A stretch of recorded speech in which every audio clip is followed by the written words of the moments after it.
നീ നമ്മുടെ അടുത്ത് ഇംഗ്ലീഷ് സംസാരിക്കുക, നമ്മൾ തിരിച്ചു ഇംഗ്ലീഷ് സംസാരിക്കാം. Stop making fun of me. I am done with you guys. Only person who doesn't know English here. English news കേട്ട മാറി ഇരിക്ക്.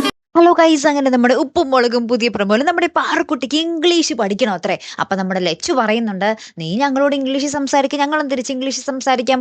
അങ്ങനെ പറഞ്ഞ് നമ്മൾ ഇംഗ്ലീഷ് പറയാൻ പഠിക്കത്തുള്ളൂ പാറക്കുട്ടി എന്ന് പറഞ്ഞിട്ട് അപ്പം തന്നെ നമ്മുടെ പാറു പറയുന്നുണ്ട്, ശരിയാണ്, അങ്ങനെ അങ്ങോട്ടും ഇങ്ങോട്ടും നമ്മൾ സംസാരിച്ചാലും ഇംഗ്ലീഷ് ഭാഷ വളരത്തുള്ളൂ എന്നൊക്കെ പറഞ്ഞ് നമ്മുടെ പാറക്കുട്ടിയുടെ അറിയാവുന്ന ഭാഷയിൽ ഭയങ്കരമായിട്ട് ഇംഗ്ലീഷൊക്കെ പറയുന്നുണ്ട്. നമുക്ക് ചിരി വന്ന രീതിയിലാട്ടോ.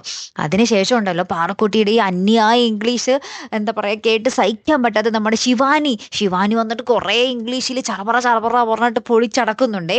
അതായത് നമ്മുടെ അച്ചുവിൻ്റെ അമ്മയിൽ നമ്മുടെ മീര ജാസ്മിനും ഉർവശിയും കൂടി അങ്ങോട്ടും ഇങ്ങോട്ടും ഇംഗ്ലീഷ് പറയില്ലേ, നമുക്ക് ഇംഗ്ലീഷ് സംസാരിക്കാമെന്ന് പറഞ്ഞ് തുടങ്ങി ലാസ്റ്റ് ഉർവശി മതിയാക്കി പോകൂലേ. ആ ഒരു സീനാട്ടോ ശരിക്കും പറഞ്ഞാൽ ഇന്നത്തെ ആ ഒരു പ്രൊമോ കണ്ടപ്പോൾ എൻ്റെ മനസ്സിലോട്ട് വന്നതേ. നിങ്ങൾക്കും അത് വന്നോ എന്നുള്ളത് കമൻറ്റ് ചെയ്തേക്കണേ. അതിനുശേഷം നമ്മുടെ പാറക്കുട്ടി ഇങ്ങനെ പറയുന്നുണ്ട്, ശിവാനി കുറേ ഇംഗ്ലീഷ് പറഞ്ഞിട്ട് പോകുമ്പോൾ നമ്മുടെ പാറക്കുട്ടി ഇങ്ങനെ വായും പൊളി ചെന്നിട്ട്, ഇത് ഏതാ ഈ സായിപ്പിൻ്റെ ഭാര്യ വന്നിട്ട് പോയേ, ഏത് മദാമ്മയായെന്നും പറഞ്ഞിട്ട് അങ്ങനെ പോകുന്നുണ്ട്. ശേഷം നമ്മുടെ ലച്ചുവും ഇംഗ്ലീഷിൽ ചറപറാന്നൊക്കെ പറയുക കേട്ടോ നമ്മുടെ പാറക്കുട്ടിയുടെ അടുത്ത്. ലാസ്റ്റ് പാറക്കുട്ടിക്ക് തിരിച്ച് മിണ്ടാൻ പോലും പറ്റാതെ ഇങ്ങനെ നിൽക്കുക, അന്തം വിട്ട് ഇങ്ങനെ നിൽക്കുക. ലാസ്റ്റ് നമ്മുടെ പാറക്കുട്ടി തന്നെ നമുക്ക് ഇംഗ്ലീഷ് വേണ്ട, മലയാളം മതി എന്നും പറഞ്ഞ് ഇങ്ങനെ നിൽക്കുന്നൊരു രംഗങ്ങളൊക്കെ തന്നെയാട്ടോ കൂട്ടുകാരെ നമുക്ക് ഏറ്റവും ഒടുവിൽ കാണുവാൻ സാധിച്ചതേ. കാത്തിരിക്കാട്ടോ അടുത്തൊരു വീഡിയോയുമായി വരുന്നത് വരയ്ക്കും. Good bye.